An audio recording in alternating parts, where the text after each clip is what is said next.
Hello, everyone. My name is Emma Chow, lead of the Food Initiative at the Ellen MacArthur Foundation. And welcome back to all of you tuning in from all over the world to our first ever Big Food Workshop hosted by the Foundation. This is a 3-day feast of ideas and inspiration filled with incredible speakers from all parts of the food system, giving us the wisdom, insights, ideas, and knowledge that we need and you need to be able to take action and play your part in shaping truly resilient, regenerative food systems. And circular economy gives us the tools to do just that. Now, welcome to our third and final course of this delicious 3-course menu. In this course, we'll be focusing on the meal, looking at how food will be grown in regenerative ways in the future and today, and what we can do with the byproducts so that we're designing out the concept of waste altogether. Now, as a reminder, I invite all of you to engage, really lean in. We love hearing who you are, what your organization is, where you are in the world. And please do contribute your questions, your comments, your thoughts all through the session. We're watching and we'll try to feed them in through our moderated discussions as much as we can. Now, to kick off the discussion, I'm going to be handing it over to my colleague on the food team, Elliot, who will be diving into this first half of the session. Elliot, over to you. Good morning. Thanks a lot, Emma. Absolutely delighted to be here. It's a pleasure. My name's Elliot, and I work with the Ellen MacArthur Foundation's food team. So in a circular economy for food, the very act of growing food would regenerate nature, and in doing so, tackle climate change and boost biodiversity. This approach would take inspiration from nature, as natural systems are inherently regenerative. The nutrients from one species become food for another. Organisms live and die, and eventually they return to the earth, and the cycle starts again, leaving no waste. After all, in nature, there's no such thing as waste. Rather than being a system that contributes to climate change, degrading land, and encroaching on wilderness, a food system fit for the future would be a positive force. Now, to help us imagine what a food system underpinned by these principles might look like, I'm delighted to be joined by 3 distinguished guests who are calling in from 3 different continents, with a grand total of 15 hours time difference between them. So calling in from the UK today, we have Patrick Holden, who's a dairy farmer and the founder and chief executive of the Sustainable Food Trust in the UK. Calling in from China, we have Dr. Sheehan, who's a pioneer of community-supported agriculture in China and executive director of the Shared Harvest Agricultural Network. Finally, we have James Ehrlich, founder of Regen Villages and entrepreneur in residence at Stanford University's School of Medicine Flourishing Project, who's calling in from the small hours of the west coast of the USA. Welcome to each of you, and thank you so much for joining us. So the plan for today is that each of our speakers will spend about 5 minutes outlining their vision of the future of food and agriculture. After that, we're going to move on to a panel discussion for about 15 minutes. But in preparation for this, I'd love to invite everybody watching to please add your questions to our various channels. So that's on YouTube, on LinkedIn, on Facebook, and on Twitter. And we'll try our very best to field the best of those to our guests. So without further ado, Patrick Holden, if you'd like to paint your vision of the future of food, the floor is yours. Thank you very much. I'd like to add my greetings to everyone watching this from my farm in West Wales. As Elliot just said, a dairy farm. I milked the cows this morning, and the milk that we produced is currently making cheese. I'm the founder and chief executive of the Sustainable Food Trust, whose mission is to work internationally to accelerate the transition towards more sustainable food systems. So this is very relevant to today's theme. And I have to say that I'm really delighted that the Ellen MacArthur Foundation are adding their very considerable weight to getting these messages across about the urgent need for a global transition to more sustainable and circular food systems. Just to remind everyone, as if we need reminding, our present food systems have been effectively an extractive industry. They're mining non-renewable natural capital, producing emissions on such a scale that agriculture and food is a major contributor towards climate change, reducing biodiversity to critical levels, and contributing towards growing food insecurity, as COVID-19 has demonstrated. And you can't blame the farmers or even the food companies for this, because the sad fact is, at the moment, that the right thing pays and the right thing doesn't pay and the wrong thing does. If you farm in an extractive way, you make more money than if you farm in a sustainable way. I should know because we've been here on this farm for 47 years, doing the best we can to apply the principles of the circular economy, but it hasn't been easy financially. So what we need is to get transformative change because, as I said, our food systems are operating outside planetary boundaries. Now, if we're to achieve that, we need to mobilize all the policymakers all over the world to introduce the polluter pays principle to ensure that farmers who use damaging practices are financially accountable for the emissions, for the biodiversity loss, and indeed for the pollution that they cause. Now that won't happen until and unless we, the citizens of planet Earth, put pressure on our governments, our respective governments, to bring about the change. Could that happen? I believe it will happen. I think there is an unstoppable movement for change, which has been unleashed and strengthened by the COVID-19 emergency. I think rather like animals that know when the tsunami is coming, as evidenced by the incredible purchasing of seeds that has gone on in the last few months, we know that our food systems are insecure and we need to relocalize them. And I believe that the collective power of us as citizens and consumers of food can be mobilized right now to accelerate the change that we all want to see happen. And if we achieve that, then we will create a condition where farming in a sustainable and circular way pays, and farming in a way which is damaging to the environment, to natural capital, to human capital doesn't pay. That is what we need to achieve, and we need to achieve it in a hurry, probably within 10 years. And don't forget, as Dr. Vandana Shiva observed in a talk I heard her give in London last year, she said, we used to think of avoiding irreversible climate change by preventing the destruction of rainforests and other pristine wildernesses. But the sad fact is now that the majority of the habitable land area of planet Earth is covered with farms, not rainforest or pristine wilderness. So the farms are the lungs of the earth, the digestive system of the earth, and sadly, the patient earth is sick, and the farms are the reason. So we need to restore the farms to health. They start at a cellular level, because imagine the global food system as a giant organism, while the farms are the cells, healthy food system. That's part of a circular economy. Now, what will that food system look like? Well, the truth is we don't yet know because we have to co-evolve it together. All of us have to be playing our part in creating a food system which operates within planetary boundaries, which is circular and which promotes human health and the health of the environment. But I think I could end by just highlighting one or two key features. I think essentially it will be about a relocalization of production, processing and distribution of food wherever we live on the planet. And that is it's like a war effort in its own right to do that, because during my farming lifetime, we progressively eliminated all the small and local infrastructure which used to exist when I started farming in the 70s, when I came to this farm when I was actually 22 years old. However, we can do that and it won't look exactly the same as it did then because things have changed and move on. The other thing we need to align our diets to the productive capacity of the farming systems which best adhere to sustainable principles in the region or area or country where we live. This is really important because you could have a sustainable and healthy diet, but if it bears no relationship to what the farmers in your region can produce, if they switch to sustainable methods, then they won't be supported in the marketplace. So we need to become experts in how much food of what kinds will be produced under sustainable food systems.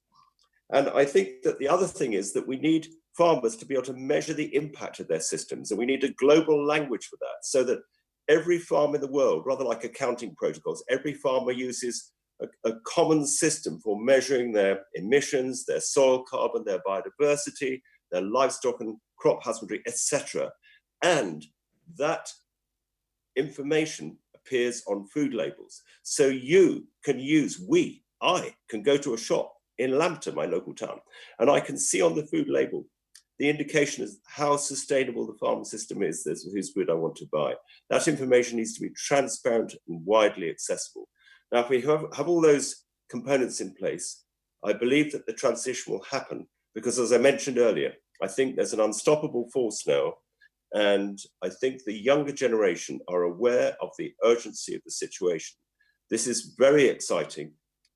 Blessings on Ellen MacArthur, the circular economy movement, and all the people that have organized this important event today. Thank you very much for listening to me. Thank you, Patrick. That was very inspiring. I just want to pick up on one thing that you said about policies. I certainly think that innovative, forward-thinking policies such as those would be key enablers of the transition to a food system fit for the future, simply because incentivizing agricultural practices that build soil, sequesters carbon, and protects biodiversity it's just absolutely key, and we need to disincentivize those that don't as well. So thank you very much, Patrick. That was fantastic. I'm now going to move on to Dr. Sheehan. Dr. Sheehan, can you hear me? Yeah, I can hear you. Thank you very much. The floor is yours. Thank you, Edith.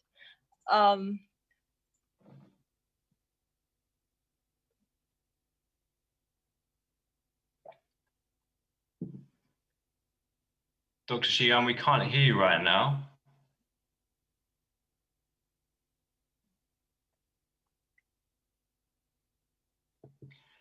Dr. Sheehan, have you got your microphone turned on, please? Yeah, can you hear me? That's great. Yeah, the floor is yours. Thank you. Okay. I think the question that we are raising about the future of the food is very important, especially right now, because the COVID-19, it's a global challenge. Especially last week, there is a new COVID-19 issue. The virus just happened in a wholesale market in Beijing. It's about this wholesale market called Xinfadi wholesale market, and about 90% of the vegetables which the Beijing local people consume is actually from this wholesale market, 80%. So when the virus is start, and it is heard that the virus actually come from a kind of salmon which import from from outside of China, but this issue caused the government shut down that wholesale market, and in one night, all the people, the local people in Beijing, the 20 million people live in Beijing, and all the people are quite worried about where they can buy vegetables tomorrow, and nearly all the supermarket, in one night, all the vegetables are gone, and everyone are rushing into the market to buy. I think it's this causing a kind of changing time, especially for us, for the farmers who is farming quite near of Beijing, and everyone in one day are looking for new channels, some online conventional market which they can buy from the online market, e-commerce. And the other people are looking for, they organize themselves as a buying club, as some groups who is living in one community, and they are looking for farms which in farms in Beijing, organic farms, which can deliver the other day very quickly. So I think it's lots of people, it's a chance for us, although it's a challenge, but it's also a chance for us to reconnect our food, rebuild our food system, because it's so centralized. 80% of the vegetable only from one wholesale market.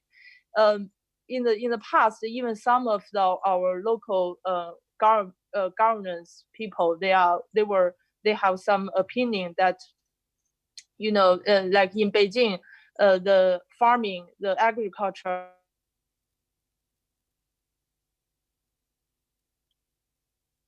Sorry, Dr. Sheehan, I think we just lost you there for a second. Could you just check your microphone again for us, please? It was really interesting what you were saying about the need to decentralize food systems. Farm, There we go. 12 years ago, everyone was doing this debate: should Beijing has local farming? I think because the CSA movement is not only it's a global, it's an international campaign. This is a campaign we are all engaged into reduce our tragic losses to the COVID-19 crisis. To preserve, I think CSA is a way that is to preserve and also rebuild sustainable local and territory food system that reconnect producers and consumers, also can produce healthy, very fresh, nutritious food for all. So we are learning a lot about the weakness and gaps in the global food distribution system. CSA, however, I think it's a quick response, and it's also successfully facing the crisis.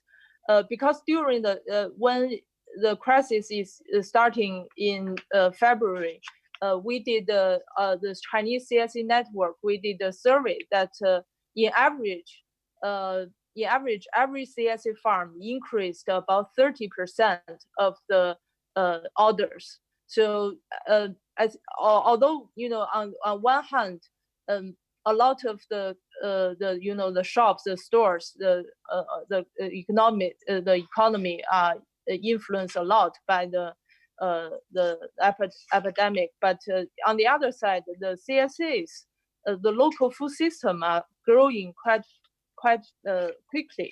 This is one of my points, and the other point is actually in China, we already have more than 4,000 of years of farming history, and in all the history, actually, our farming system is environmental friendly, and we did have compost. We have the red stock rotation. We also Chinese people's diet also based on mostly like vegetarian based diet. And one of our Chinese medicine book from 2,000 years ago, it influenced all the Chinese medicine, also the Chinese diet history. I think what in that book talking about what should people eating, it's quite the same with lots of the research, newly research and publications that which indicate that Chinese people should eat. What should we eat? Thank you, Dr. Shi. Yeah. I just want to stop you there. Thank you very much. That was really interesting. Definitely really interesting to hear from a Chinese perspective, the connection between resilience and decentralized systems, like you just mentioned about the COVID-19 crisis. I think that crisis has highlighted that we have not just an opportunity, but an absolute obligation to rebuild a healthy, resilient food system. And a food system based on the principles of a circular economy would establish thriving and diverse food networks that bring food production closer to consumption, including from the local family farms, community-supported agriculture type farms. That's the CSA that you were referring to earlier, just like those that you described today.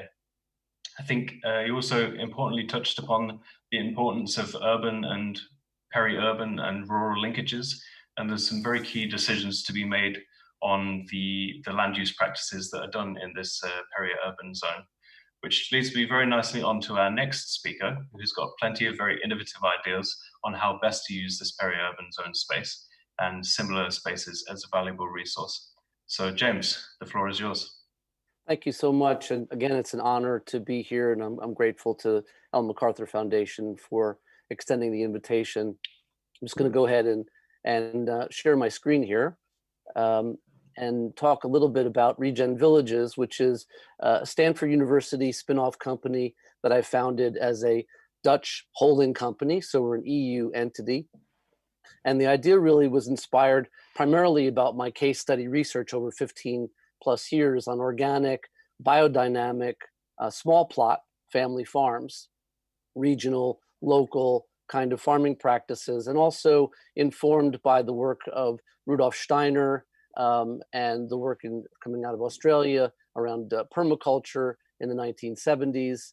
And this whole idea really of this bioavailable nutrition right at the doorstep access and agency, and that these intentional communities are more than just about the food. They're also about energy and water and circular waste to resource management. And that's really the key. When I came to Stanford University, I was looking for a software connection. Could there be a way to communicate to nature? And I was inspired by the work of Dr. Suzanne Simard from the University of British Columbia, who had lovingly coined this term, the Wood Wide Web versus the World Wide Web, on this idea of these mycelial networks. That's actually a collaborative economy, a long-term ledger between all the different kinds of trees and plants and shrubs and cultivars, even on a farm, when they're properly inoculated with this kind of mycorrhizal network.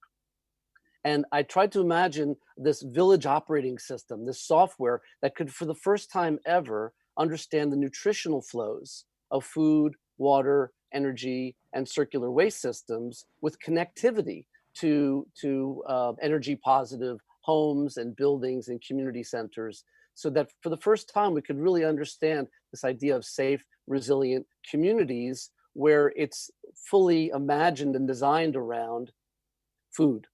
Essentially, these are food-based communities that are all about overproduction, really, of these artisanal ingredients that also are born out of this idea of patchwork kind of farming, of soil-based, non-till soil farming, the organic, biodynamic, and permaculture agriculture, but also that we can marry that with some controlled environment farming. So year-round cultivation using aquaponic, aeroponic, effluent-based farming practices. Our research proved that we could save almost 80% water and almost 1/3 increase yield year-round through these kinds of farming practices. So it's quite interesting and exciting, and marry that to, of course, what people can grow next to their doorstep, and you start to get this picture of overproduction of organic food, life-affirming nutritional inputs as an asset class.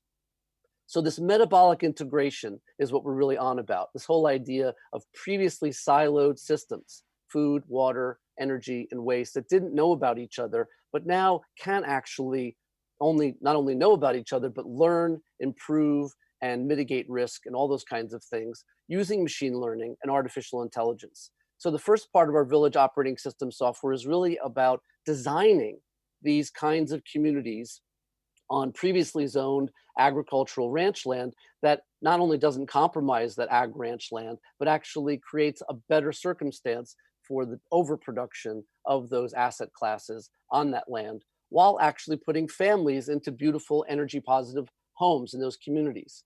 Then the second part of the software is innovative because it actually is the farmhouse server to run that the community agricultural and resource driven kind of infrastructure. And then if you can imagine from a Buckminster Fuller perspective, if you will, or from an Elon Musk perspective, the Tesla of eco-villages, that these communities could be speaking to each other across climate zones, learning, improving, and mitigating in dynamically changing environmental, economic, and now health kinds of times. And that really is the kernel of Regen Villages. This about resiliency, it's about regenerative practices, it's about creating the kind of world that we all want to live in, where software and technology is really a means to an end. It's not in your face, it's about that all of those things are there for healthy, long-term outcomes. So again, I'm really grateful for this opportunity to spend this time and share this message about what it is that we're working on here with Regen Villages, and also at the Stanford University School of Medicine and our Flourishing Project. So thank you so much. Thank you very much, James. Really interesting vision you just presented there, and definitely some common themes with our own work, not least the the role of nutrient looping between spaces in which food is grown and spaces in which food is consumed. And then it was also a really nice tie-in with what Dr. Sheehan also spoke about with the importance, and Patrick as well, the importance of decentralized, localized, resilient food systems. I think it was also really nice to see a view of the role of technology, because I think it highlights something that is a bit of a misconception. Being regenerative is not going back to the old ways, but actually involves a great deal of innovation and technology in many aspects as well. So it was really interesting to see that. Thank you. So thank you very much to all our speakers, really inspiring stuff. We're now going to move on to a panel discussion. We have had way more questions than we can ever hope to cover in the next few minutes, but I'm just going to pick out some highlights for you. So to our speakers, just ask you to keep your answers relatively concise, respectfully, just so that we can cover a few different questions each. And I'll point to you when it's your turn to speak, please. So I'm just going to start with the first one, which picks up on a point that you mentioned at the start, Patrick, which was very popular, and I'm sure James and Dr. Sheehan have some thoughts on it as well. You mentioned how a universal set of metrics that farmers around the world could use to measure their impact. Our audience was asking, have you seen any promising developments on this front? Do you think it's viable to take into account all the different factors that would need to be involved in these metrics? So Patrick, would you like to start off with that question, please? Yes, my organization, the Sustainable Food Trust, is directly involved with the development of a harmonized framework for farm sustainability assessment. I used to be at the Soil Association for many years, and I was one of the architects of the organic standards. And although the organic market and movement has been very successful, it's a bit of a binary way of measuring sustainability. You either are organic or you're not organic. And I'm inspected every year, and I don't know whether my farm here is more sustainable than it was last year, and I want to know that. So what we did was we convened a group of around 12 to 15 farmers and land managers of different scales and sizes and systems. And we've been working for the last 4 years on looking at all the existing sustainability assessment tools and certification schemes that are out there. There are hundreds of them, literally, and looking for the best features of them all. And we are making real progress in and being listened to as well by the European Commission, by certification organizations in the US, by investors in Australia, and of course, by policymakers in the United Kingdom. And we don't want to have any intellectual property or ownership of the harmonized framework. We simply want to be a catalyst to make it happen. So anybody who's interested in learning more about that, you can find out more information from the Sustainable Food Trust. And I imagine that you'll be sharing the links to our website and everything at the end. Yeah. So it's a really exciting project. It's probably the most important work that we're doing right now, I'd say, in the SFT. Thank you, Patrick. James, do you have any thoughts on how we can measure regeneration, resiliency, these types of concepts? Yes, absolutely. That is essentially the basis of our village operating system software, to understand the nutritional flows across all of these kinds of neighborhood generated agriculture. And to be able to not only understand what's happening, but to be able to act on it.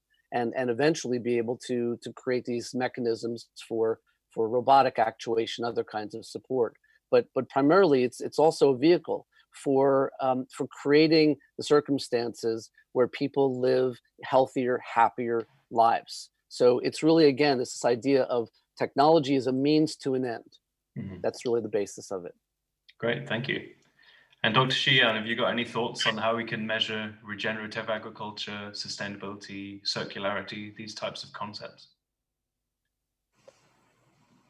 Yeah, I think for regenerative, I don't think it's only for soil or for agriculture itself, but it also, I think it's also we also need to calculate how our community, how the relationship between consumers and the farmers, how that can be.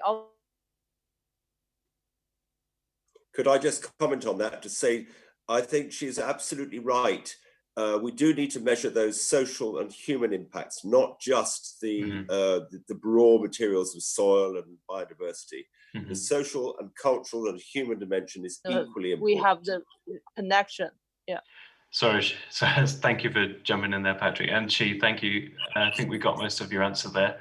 I just want to follow up with a second question for you, Dr. Sheehan. One of the common criticisms, maybe it's valid, maybe it's not, of alternatives to the current industrial food system is that it's impossible to feed 10 billion people in the future by 2050 without industrial agriculture. What's your response to that? Do you think a network of community-supported agriculture and regenerative systems can feed a growing population in the world? It's I think this debate will be even harder when we're talking about this topic in China because we have such huge population. But I think it's a kind of dilemma that when we're talking about in our history, it's our food system, because it can feed the people, then the population are growing, or because we can't feed the people, but other than we can't have a now as a population now. But on the other side, for now we can't only talking about the productivity of our agriculture, but also we need to talk about when there are more and more people who is moving from the countryside into the city, then we will have more food waste. We will have more processed food. We also have more need to generate growing more food to feed the people in the city, also feed our industry, which also rely on agriculture. So I think it's a quite complex question. Yeah, and we need to reduce the food waste. And for all the food system, we need to do some innovations. Thank you. How about you, James? What are your thoughts on this issue? Well, I was impacted in 2012 by the UNCTAD report, which specifically said the best way to feed 10 billion people on planet Earth is in small plot, hyper-local, organic family farms. Because in the aggregate, if people are growing food at their doorstep and around in their communities, and then you sort of extrapolate that further and further, you have an overproduction of artisanal, healthy, I would argue more bioavailable nutrition. And this actually then contributes to safe, smart cities, because you have then this sort of ebb and flow of circularity between what's growing and in these let's say regional, local communities into the city environments. So we're really understanding that the best way forward is actually exactly what Patrick is saying as well, back to where we were, but going forward in terms of localized production of organic food. And the CSA and the HOA fees also contribute to a living wage for these farming communities. Thank you. Thanks very much. So it really is a bit of a misconception, and I think we're getting that consensus here. I think we've just got time for you to respond to that same question, Patrick, if you wouldn't mind doing so briefly, please. Yes, I'm sure we can feed a peak population, 10 billion, whatever it is. We need to eat differently. We need to cut down on waste. Up to 50% of all the food that's produced is wasted at the moment. And as you said at the beginning, Elliot, we need to design waste out of the system in a true circular food economy. And I can say with some conviction, after 47 years on this farm, that the productive capacity of my soils is increasing. And there's no doubt about it that if we change our diets, we cut out eating foods which are produced in a wasteful way, and we eat seasonally, and we eat the foods that are grown around us, we can nourish ourselves better and be healthier in a circular food system of the future. I'm absolutely solid about that. So anybody who's worried about it, you needn't do. Brilliant. Thank you very much. I really wish we had another hour to speak to you all today, but unfortunately we're out of time now. So I just want to take a minute to thank all of our speakers, to thank Patrick Holden, to thank Dr. Sheehan, and to thank James Elliott. It was a very inspiring vision that you presented to all of us, so thank you. Thanks. I'm now going to hand over to my colleague Henrietta, who's going to host the second part of this session. and she's going to be discussing how organic waste and the byproducts of food will be incorporated into a wider bioeconomy and returned to the land as agricultural inputs to create thriving food systems. But before we do that, we're just going to show you a QR code on your screen, which will take you to the Big Food Workshop website. If you scan that QR code, it'll take you there directly now. There you'll be able to catch up on any of the videos of the sessions that you might have missed, including this session if you want to rewind and watch it again. And you'll also be able to complete a survey there, which will help us to create tools, resources, and content based on your feedback for different food system actors to hopefully accelerate to a circular economy for food. So I'm now going to hand over to Henrietta, who's hopefully over there in the studio now. Henrietta.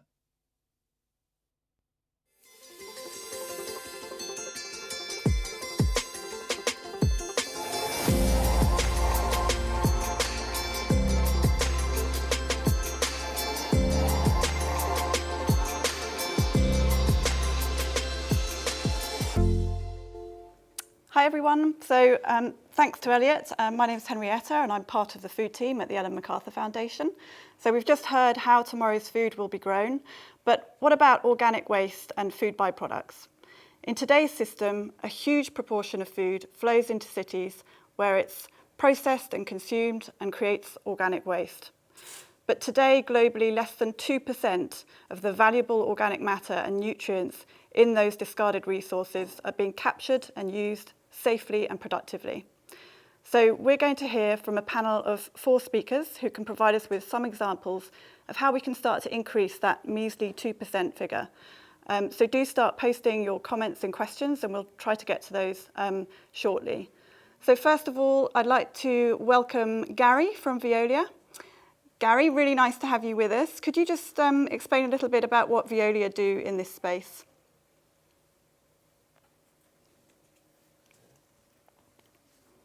Gary, you might need to unmute yourself. Yes, okay.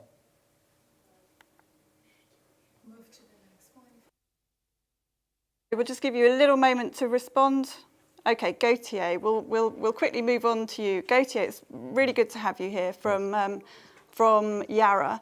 If you could just let us know a little bit about what Yara are doing in this space and I think also in the nutrient upcycling space as well. Yeah. Thanks, Henrietta. So first, good morning or good afternoon, everyone. I'm Gautier Bouls, working at Yara in Brussels as a circular economy director in the company. So how we are addressing waste recovery and valorization, we need to have first this Nutrient Upcycling Alliance, something that we have created through the partnership we have with Veolia on circular economy. So the starting point is that we realize that with this partnership, we are actually each of our company at one or the other hand of the linear food system. So with Yara bringing agricultural inputs on one hand, and with Veolia managing the waste on the other hand. And so we think that via partnership, we are actually connecting these two hands and making the circular food value chain happen. Obviously, this is very ambitious, and we know that we will not succeed on our own, and that's why we have developed this alliance where we want the other players of the food value chain to be involved from all levels, so farmers, food companies, retailers, cities, and so on. And so that's why we have launched this initiative that is now anchored as one of the core projects of the MacArthur Foundation Food Initiative. So in one sentence, we present it as a business-driven alliance of food value chain players with the goal to promote and develop the upcycling of nutrients in agriculture and the food sector. So now getting also a bit more in the other activities that Yara has, or the view we have on circular economy and agriculture. It's obvious circular economy is part of the future of agriculture. So it's now also part of Yara's strategy for the future. It's a global trend, no doubt, but there are also new regulations coming that very practically are targeting our business and that are also paving the way for more sustainable agriculture and for a more circular agriculture. So we are addressing this via several initiatives. One is to recover pure nutrients as a secondary raw material in the production of existing products. So we are there replacing virgin raw materials by circular ones.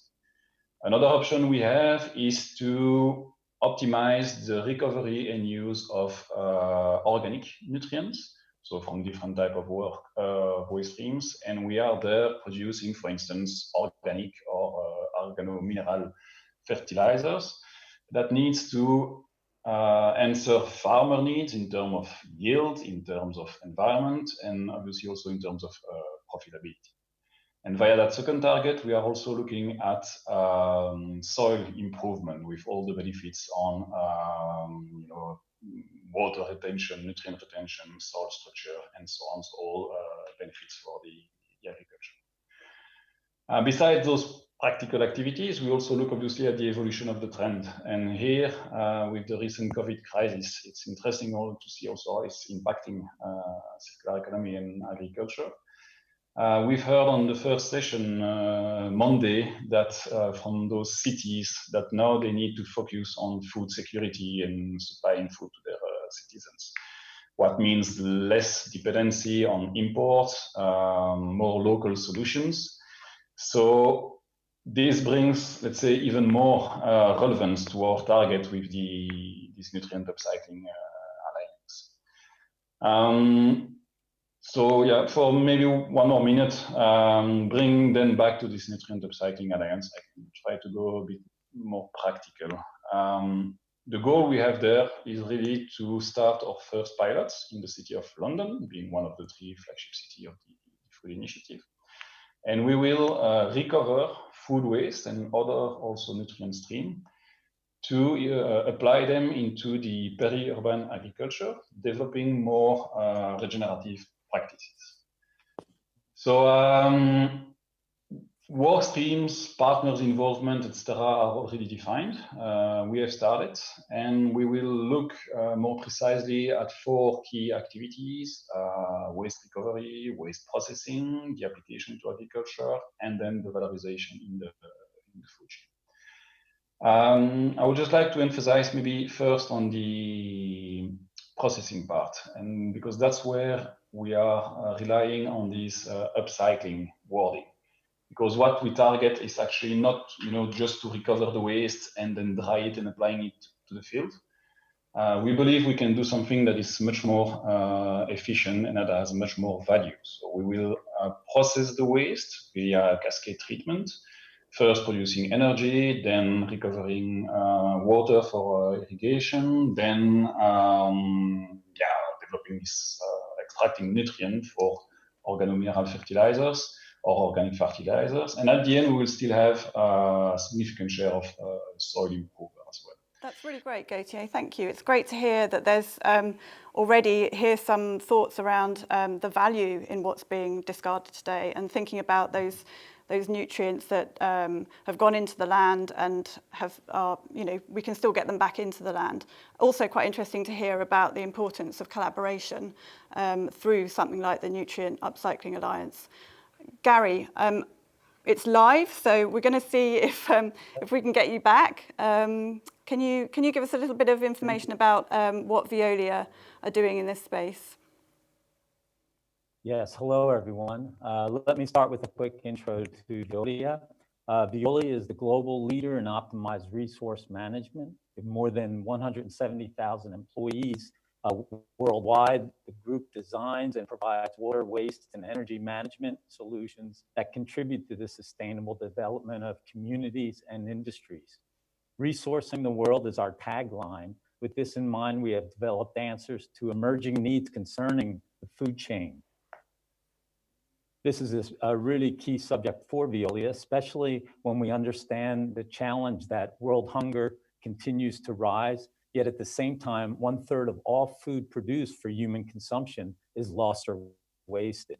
So what are some of the effects? The economic costs of food wastage are significant and amount to $1 trillion each year. And although this may sound overwhelming, there's a number of reasons to have some optimism. First of all, there are existing solutions to reduce food waste. Veolia provides support to its customers on food waste reduction programs. For example, Veolia was the first recycling and waste company to sign up to the food waste reduction roadmap in the UK. To support the program, Veolia helps to reduce waste within business operations. And Veolia is encouraging its customers to slash food waste and ensure surplus food goes to people in need.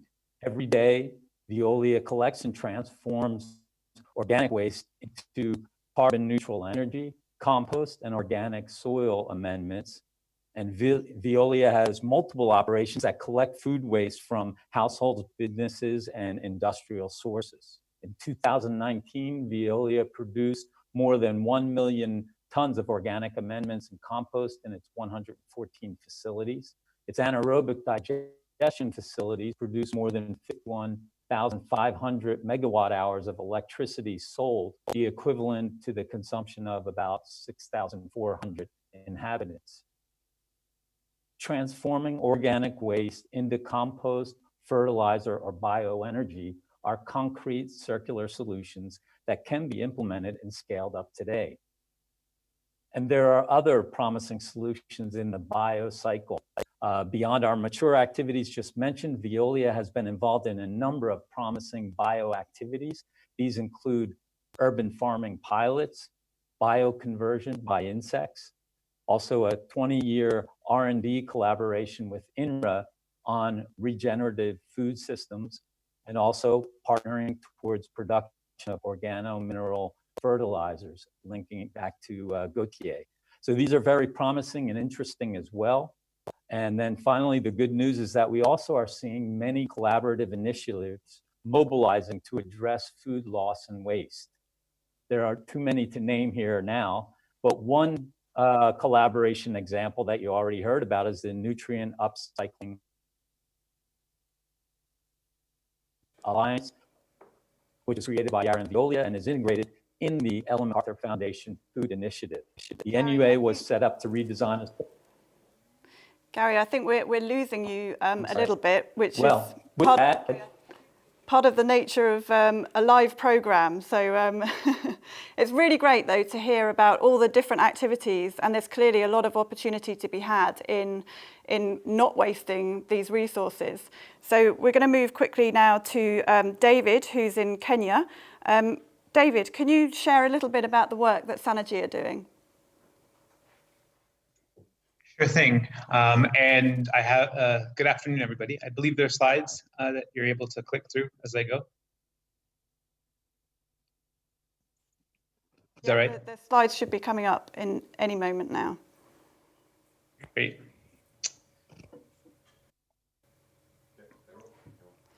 So you're good to go, David?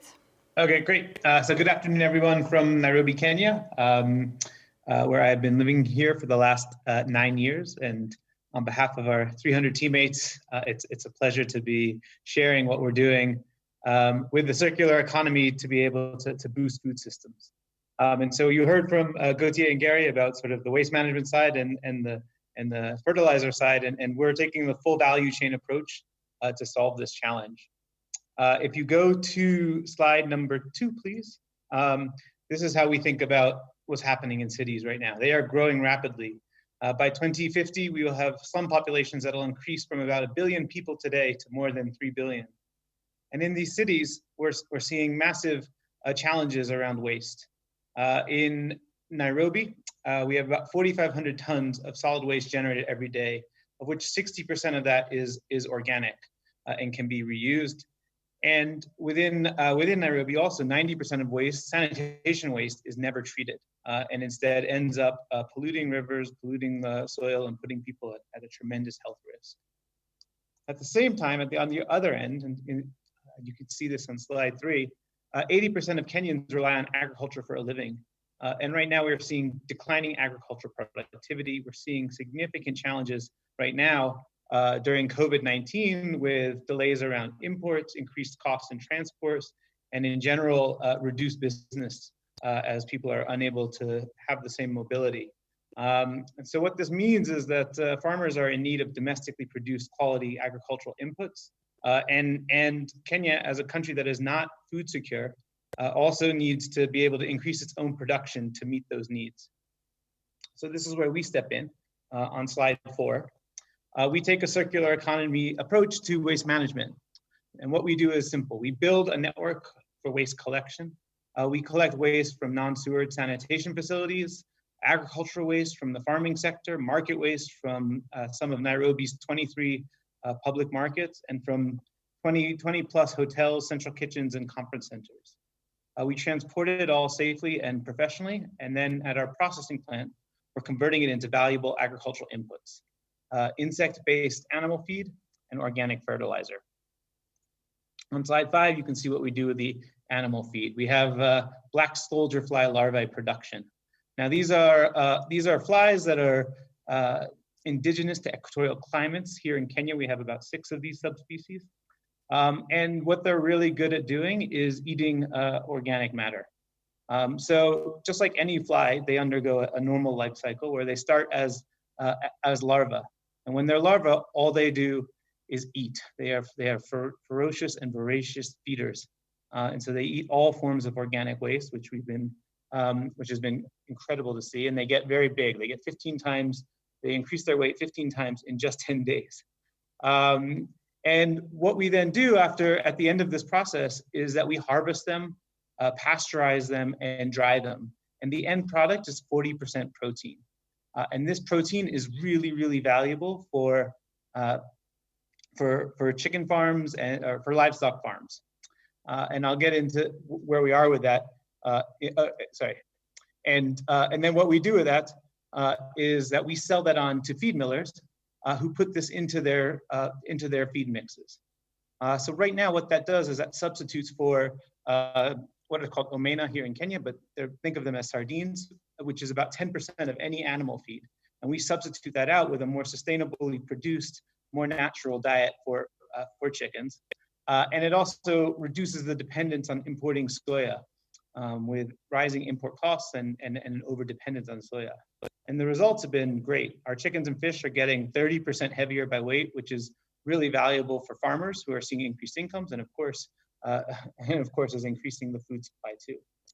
Now on slide 6, what you'll see is that so the black soldier fly larvae leave behind a residue, and that residue is the key input for our fertilizer production process. So we use a thermophilic composting process that takes a few months for us to be able to produce. But what happens is that this breaks down the waste into a very nice nutrient-rich organic fertilizer. This fertilizer is extremely valuable to farmers in Kenya, which is both an arid and semi-arid climates, and has also had a really significant dependence on synthetic fertilizers, mostly because that's what's been mostly brought into the market. And synthetic fertilizers definitely do the job in the short term, but over the long term, we do see nutrients being depleted from the soil. And so what an organic fertilizer does is it helps restore those nutrients, and it makes the soil structure much stronger so that the soil is able to retain water, retain nutrients, and minerals. And the result that we've seen from that is an increase in crop yields of 30%. And what we do is that we sell this via agrovets, so via mom and pop farm shops, and they sell that on to local horticulture farms who are seeing as I mentioned, increase in crop yields of about 30%, which of course helps their pocket at the end of the day. This has been extremely valuable as a process, and everything has been safely certified here in Kenya to be able to sell. And we're actually now going through the final stages of the export organic certification for export too. At this stage, we've collected about, on my last slide 7, 12,000 tons of waste per year, and we're selling to about 1,000 farmers in horticulture and livestock farming.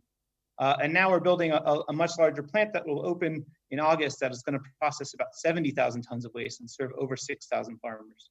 It's a huge win for cities like Nairobi because it reduces their landfill needs and turns a persistent cost center, waste management, into a sustainable opportunity that's benefiting all citizens. Thank you. Great, David. Thank you so much for sharing that. And really interesting to hear not only about being able to return nutrients to the land, but also about these, these other products that become things that you can sell to farmers, and in terms of protein for animal feed. So really great to hear about these other businesses that can spin out of these activities. So moving now to Chico. Chico, thank you so much for joining us from Brazil. I know it's super early with you, so I hope you've had your breakfast. Can you just let us know what's the role of digital in all this? Yeah, it's amazing to be here. And first of all, good morning, afternoon, and evening for everyone worldwide. So it's amazing when we are talking about so many options and technologies to drive for a better circular economy process in food waste. But also that is pretty important to achieve these goals with a smarter and faster solution, and also cheaper as well, okay? The consumption of the world is higher. In this COVID situation, we can see how this impact is doing with the world.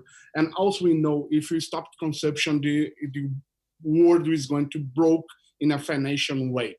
So how we are going to continue consumption with less material in a safe way. So to drive data with this, we create a software as a service solution in a pilot in the city of São Paulo that we start to track waste generators, okay, to collect data and to drive for better solutions. In less than 1 year, we start to track more than 650,000 companies in the city of São Paulo, more than 20,000 tons of waste per day. So with the help of the Ellen MacArthur Foundation, we start to drive this data to find waste generators in food waste and try to give some solutions for them as well, and to drive for the solutions like Veolia and also Yara told for us to drive these materials. So we create a heat map in city that I'm going to share with you guys now, okay?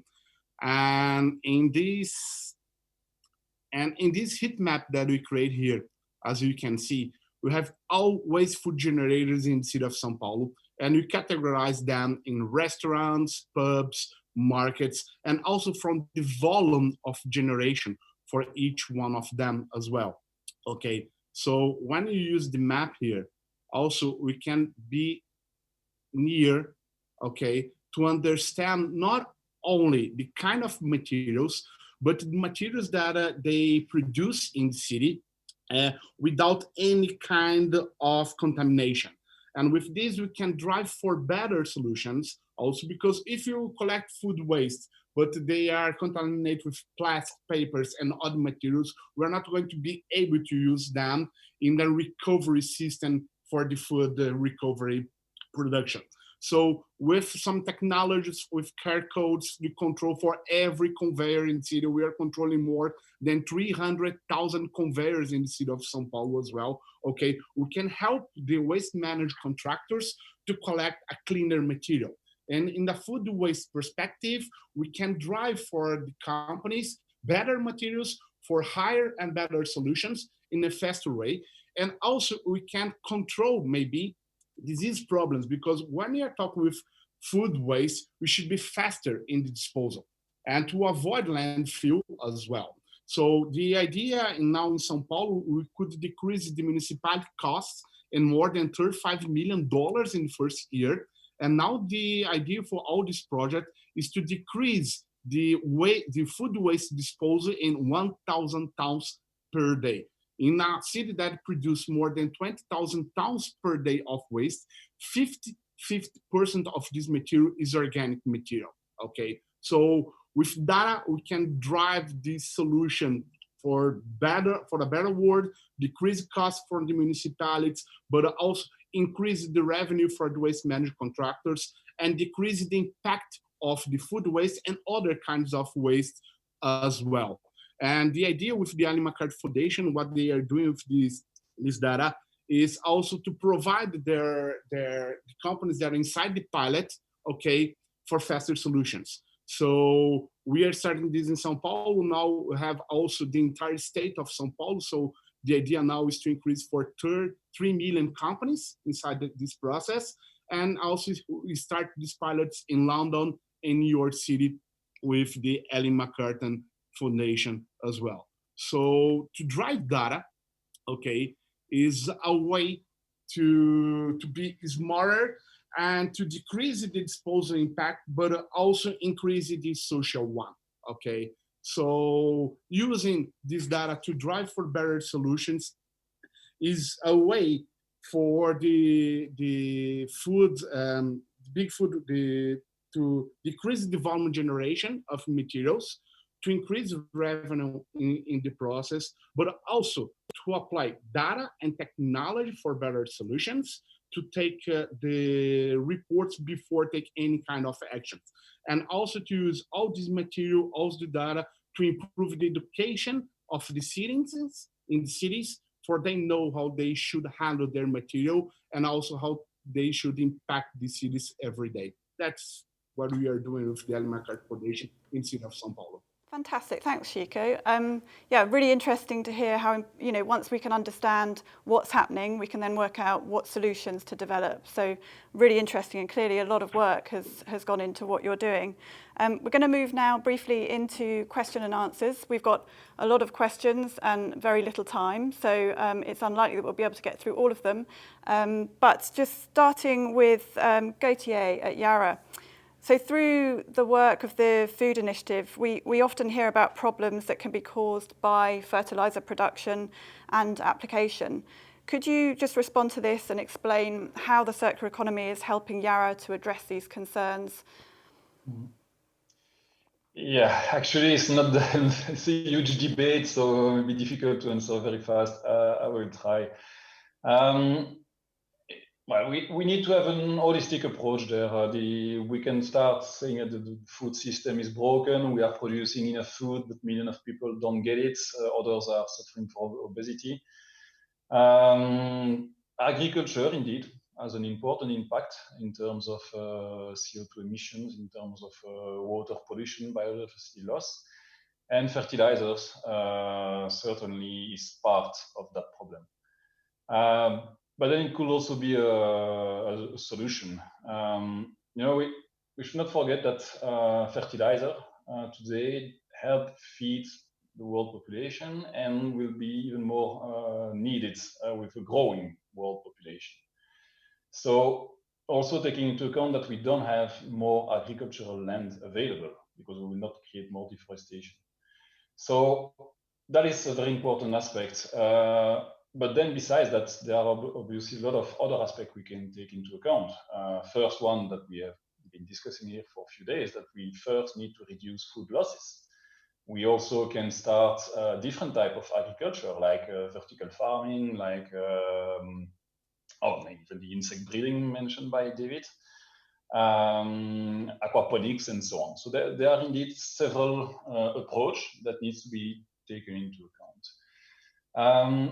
Looking at Yara answer to that, we are now presenting ourselves as the crop nutrition company for the future. And it's actually not of the future, it's for the future. That's important. We have our global statement to reduce, to be carbon neutral by 2050. And that's ongoing. We have already reduced the emissions at production site by 50% in the last decade. And at field level, we are promoting what we call a responsible use of fertilizer. So we're relying on digital tools mostly, so precision farming, to apply the right quantity at the right time at the right place. So you really reduce the impact of nutrient leakage to the environment. And then to come to circular economy, it's certainly also a really important part of the solution. That's why it's now really included in our strategy. Circular economy will, first help reduce the use of virgin raw materials, so resource depletion. We can also look at soil improvement, as we already mentioned it, so with all the advantages of keeping nutrients there, keeping water in the soil, improving microbial life, so performance of the soil.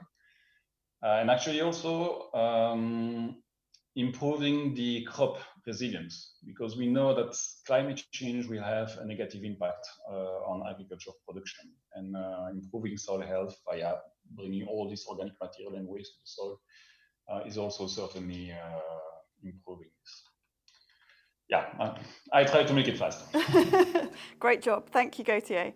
Yeah, interesting to hear about what you're working on at the moment and what's on the horizon as well. I'm conscious of time. I'm just going to quickly go to David. Human waste. So it's not necessarily a very attractive subject, but it's a rich source of nutrients. Can you explain what Sanofi are doing in this space, and also whether you're seeing signs of other countries realizing the value that's in human waste? Yeah, absolutely. So what we do with sanitation waste, so we actually, so one thing that's just very important is that we do this through non-sewer sanitation solutions. So right now, just sort of where it is within like the regulatory environment is that waste that is in sewers, because other waste gets mixed in there, industrial waste and things like that, it makes it harder to be able to ensure the safety of this. But there's definitely ways that can be done, and there's some really great work actually being done out of the UK on this, on the elegantly named sort of safe sludge matrix already.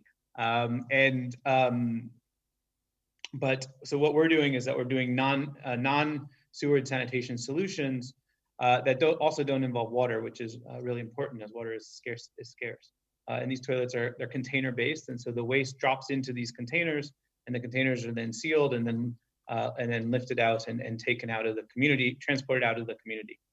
People think that we're transporting milk on most days rather than sanitation waste. And so we've built a network now of about 3,500 toilets that serve about 150,000 people every day. And you're actually seeing this, seeing this happen not just in Kenya, but in countries all over the world. You're seeing this, in the U.S., for example, all of the waste from Washington D.C. ends up being converted into a safe biosolids A fertilizer that is then used on crops.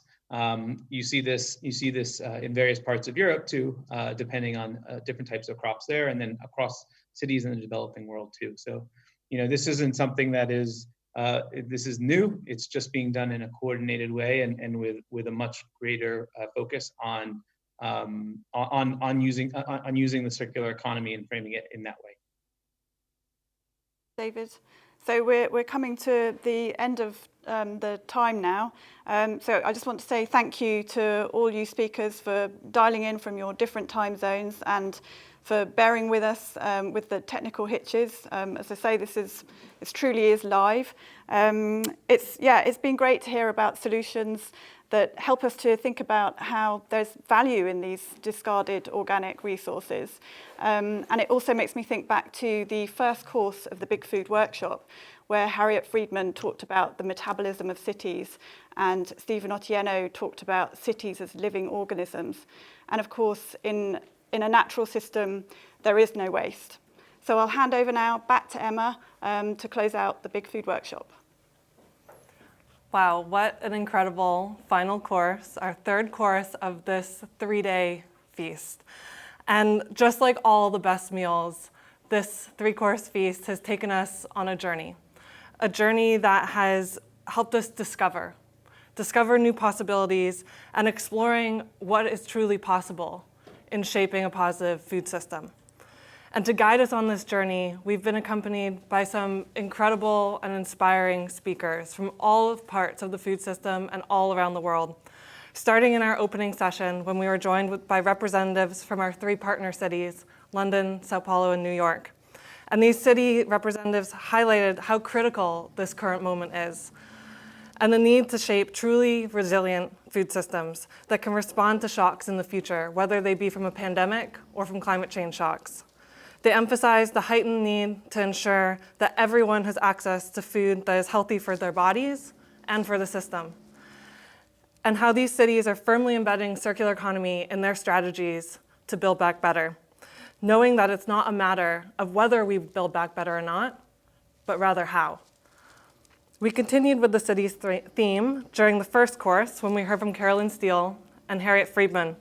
They gave us so much food for thought, and we dove into this critical role of cities. Harriet provoked us to think of cities as these living organisms, this idea of urban metabolism, and how we actually need to redesign this urban-rural interface, and that the city and countryside actually need one another and can positively support one another.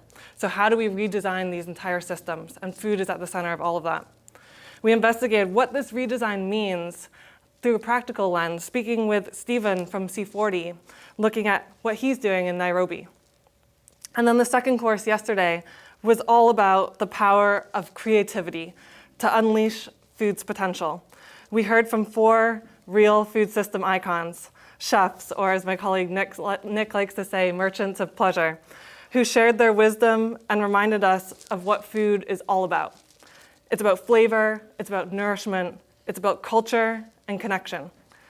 I love Dan Barber's quote when he spoke about food as the ultimate storytelling vessel. Food tells us stories of the places near and far, the places that it came from, the people who lovingly grew it. It tells us stories of our ancestors who once discovered it and learned to cook with it. Wisdom that we need to tap in today. We dug into this theme of design and also heard from Compass Group and Baldor, learning about how they're working together in new ways and these new levels of collaboration dynamics that are needed if we're going to redesign menus that are both delicious and good for the system. And finally, just now, here in our third course, we heard from food producers honing in on the urgency to develop diverse distributed farming systems, the need to value social and environmental goods that our food producers generate when they're using regenerative practices. And we investigated solutions. We just started to tap on the fringes of all the solutions out there that can take these waste streams, these organic waste streams of today that we see in our food system, and just like in nature, turn them into value, turn them into the feedstock for a new cycle, and actually open up new business opportunities. And innovation and digital tools and data management is at the heart of all of that. So now, like all endings of a delicious meal, this ending of our 3-day, first ever Big Food Workshop hosted by the Ellen MacArthur Foundation is also bittersweet. It has been incredibly energizing. Such an experience, all of us coming together from all corners of the world. We had tens of thousands of people from places like Madagascar and Mexico to Kenya and Canada, Iran and Uruguay. Thank you for engaging. Thank you for leaning in. This has been so incredible to come together in a virtual community to talk about something that truly is universal and connects us all, food. So while it may be at a distance, we're journeying on this path together. And I like to think that we're at a very critical moment at this junction where we can make a choice. We can either choose to continue with business as usual and the linear old systems that clearly haven't worked and won't work for the future. We can continue to try and do less harm. Or we can shift to an entirely new paradigm. We can design a system that's regenerative and resilient, where food can be this positive force for good, and we level up our ambition. I hope this meal that we've shared together over these past 3 days has filled you with the hope and inspiration that I know it has filled me up with. I hope that you have the sense of optimism and thirst to discover what's possible.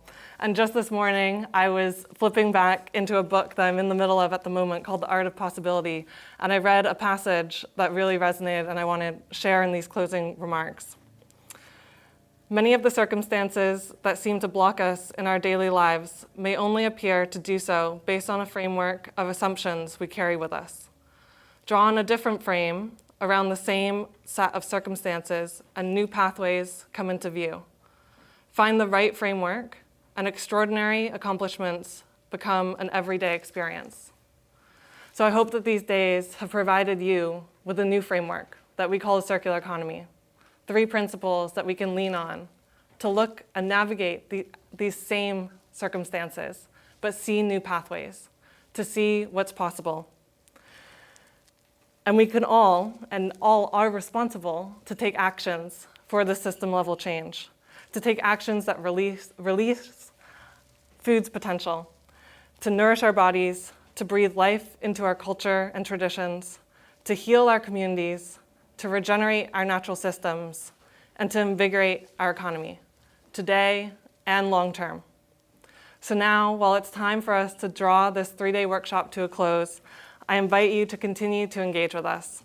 Do check out our website. You'll see a QR code in a moment if you missed it earlier. Scan that, and you'll jump right to the Ellen MacArthur Foundation website and our Big Food Workshop webpage.